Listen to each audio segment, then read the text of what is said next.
Hello friends, welcome to our YouTube channel. బాదం ice క్రీమ్ని చక్కగా మనం ఇంట్లోనే ఈజీగా సింపుల్గా ఎలా ప్రిపేర్ చేసుకోవాలో వీడియోలో క్లియర్గా చూపిస్తాను. వీడియోని స్కిప్ చేయకుండా చివరి వరకు చూడండి. అలాగే మనం బాదం ఐస్ క్రీమ్ని ఎలాంటి క్రీమ్ ఎలాంటి విస్కర్ లేకుండా సింపుల్గా ప్రిపేర్ చేసుకోవచ్చు. ముందుగా మనం ఒక మిక్సీ బౌల్ తీసుకొని 1/2 కప్పు కస్టర్డ్ పౌడర్ని తీసుకుంటున్నాము. అలాగే అదే కప్పుతో 1/2 కప్పు షుగర్ని తీసుకోవాలి. మనము ఒక 10 బాదం పలుకులని కూడా తీసుకుంటున్నాము. అలాగే 4 లేదా 5 జీడిపప్పు పలుకులని కూడా వేసుకోవాలి. అలాగే ఐస్ క్రీమ్ అనేది మంచి ఫ్లేవర్ రావడానికి ఒక 10 యాలకులు వేసుకొని ఇలా మిక్సీ మూత పెట్టుకొని మనం ఫైన్ పౌడర్ లాగా ప్రిపేర్ చేసుకోవాలి. చూడండి ఎంత చక్కగా ఫైన్ పౌడర్ లాగా సాఫ్ట్గా వచ్చింది కదా. ఈ ఇన్స్టంట్ పౌడర్ని మనం మిల్క్లో వేసుకొని కూడా త్రాగొచ్చు. అలాగే మనం ఒక 8 కంటైనర్ బాక్సర్లో ఈ పౌడర్ని మనం కొద్దిగా వేసేసుకోవాలి. మనకి ఈ పౌడర్ అనేది ఒక 6 మంత్స్ వరకు స్టోరేజ్ ఉంటుంది. మనకి ఎప్పుడు కావాల్సినప్పుడు మనం అప్పుడు ఐస్ క్రీమ్ని ప్రిపేర్ చేసుకోవచ్చు. ఇప్పుడు ఇలా ఒక జార్లో వేసుకొని చక్కగా మనం మూత పెట్టుకొని ఎన్ని రోజులైనా స్టోర్ చేసుకోవచ్చు. మినిమం మనకి 6 మంత్స్ స్టోరేజ్ ఉంటుంది. ఇన్స్టంట్ బాదం పౌడర్ని చక్కగా మనం ఇలా ప్రిపేర్ చేసుకొని పక్కన పెట్టుకోవాలి. అలాగే స్టవ్ పైన 1/2 లీటర్ వరకు మిల్క్ని తీసుకొని చక్కగా మనం వేడి చేసుకోవాలి.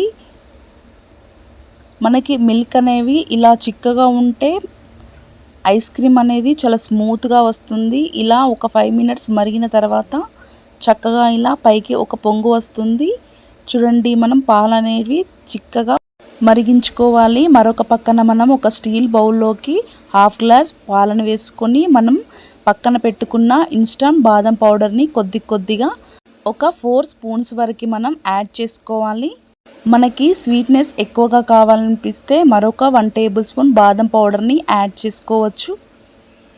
ఇలా ఒక 4 స్పూన్స్ వరకు వేసుకొని మన స్పూన్తో బాదం పౌడర్ని ఇలా మొత్తాన్ని మిక్స్ చేసుకోవాలి. చక్కగా ఇలా మిక్స్ చేసుకొని పక్కన పెట్టుకోవాలి. మనం స్టవ్ పైన ఉన్న మిల్క్ను ఇలా మరుగుతుండగా ఒకసారి గరిటెతో బాగా కలుపుకోవాలి. చక్కగా ఇలా ఒకసారి కలుపుకున్న తర్వాత మనం మిక్స్ చేసుకున్న బాదం మిల్క్ని కొద్దిగా మనం మిల్క్లో యాడ్ చేసుకోవాలి. చక్కగా ఒకసారి గరిటెతో మనం బాగా కలుపుకోవాలి. మనకి ఇలా ముందుగా మిల్క్లో కలుపుకోవడం వలన చక్కగా ఉండలు లేకుండా ఇలా నీట్గా వస్తుంది. మనం ఫ్లేమ్ అనేది మీడియం టు లో ఫ్లేమ్లో పెట్టుకొని చక్కగా ఇలా పాలని దగ్గరకు అయ్యే వరకు బాగా మరిగించుకోవాలి. ఇప్పుడు స్టవ్ ఆఫ్ చేసి మనము కాసేపు పక్కన పెట్టుకోవాలి. చూడండి ఒక 15 నిమిషాల తర్వాత మనకి మీగడ అనేది ఎంత చక్కగా పైకి తేరిందో. ఇప్పుడు మనం ఒకసారి ఈ మీగడని కూడా చక్కగా మనం గరిటెతో బాగా ఇలా మిక్స్ చేసుకొని పక్కన పెట్టుకోవాలి. ఇక్కడ నేను ఒక 4 ఐస్ మౌల్డ్ని తీసుకుంటున్నాను. చక్కగా మనం మౌల్డ్లోకి ఈ బాదం మిక్స్ని కొద్దిగా వేసేసుకోవాలి.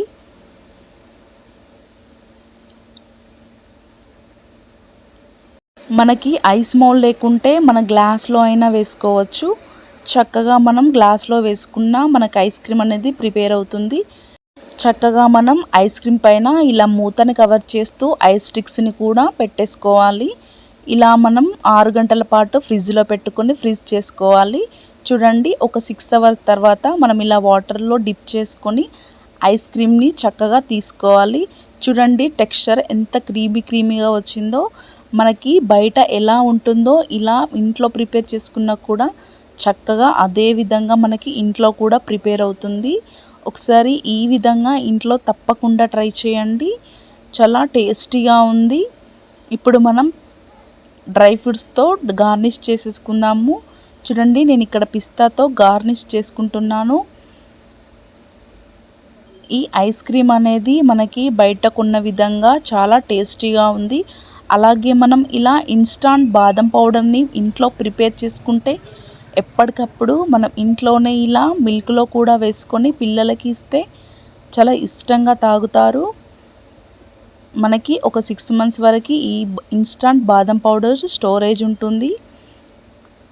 నా ఛానల్ని ఫస్ట్ టైం చూసినట్టయితే లైక్ చేయండి, షేర్ చేయండి. మరిన్ని మంచి రెసిపీస్ కోసం నా ఛానల్ని సబ్స్క్రైబ్ చేయండి. Thanks for watching.